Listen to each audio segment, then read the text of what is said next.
Si Isabelle a accepté aujourd'hui de témoigner, c'est pour que son expérience serve aux autres femmes qui vivent des situations similaires.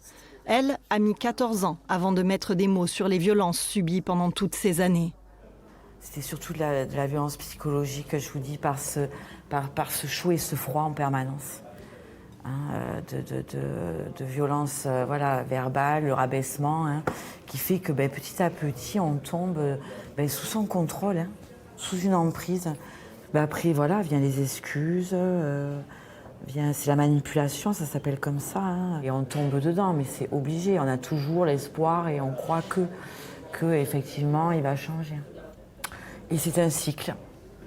Des coups, il y en a eu aussi, portés à elle, à ses parents. Des insultes, des intrusions à son domicile à son insu. Mais pour Isabelle, la violence psychologique qu'elle a subie est tout autant dévastatrice. La douleur, elle peut être vraiment très importante, la douleur morale. Et c'est ce qui fait qu'on peut sombrer d'ailleurs, dans le suicide, dans la dépression, et ça a un impact sur les enfants, ça éclabousse toute la famille. Il n'y a pas que les coups, non. Il me traquait, c'est de la traque. Et par téléphone, et par voiture. Il savait où j'étais, avec qui, à quelle heure, comment j'étais habillée. Tout ce que je faisais, tout le temps.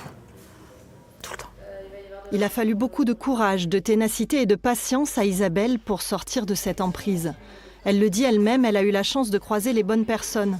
À commencer par son avocate qui l'accompagne depuis le début, ou encore l'assistante sociale de la gendarmerie, les associations, les services sociaux.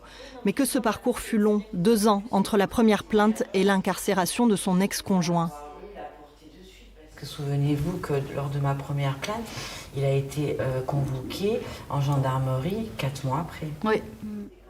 Dans le cadre du Grenelle sur les violences faites aux femmes lancé en septembre dernier, l'arsenal législatif et judiciaire se renforce. Les associations devraient recevoir plus de moyens.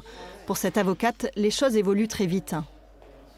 Je constate que depuis quelques mois, il semble que la parole des femmes, quand une femme dit « j'ai reçu une claque, j'ai été agressée par mon mari, par mon compagnon, par mon concubin », que cette parole est mieux prise en compte. Une parole mieux prise en compte dans l'Hérault, tout du moins. Restent les mentalités à faire évoluer. Une marche contre les violences faites aux femmes est organisée ce samedi dans toute la France.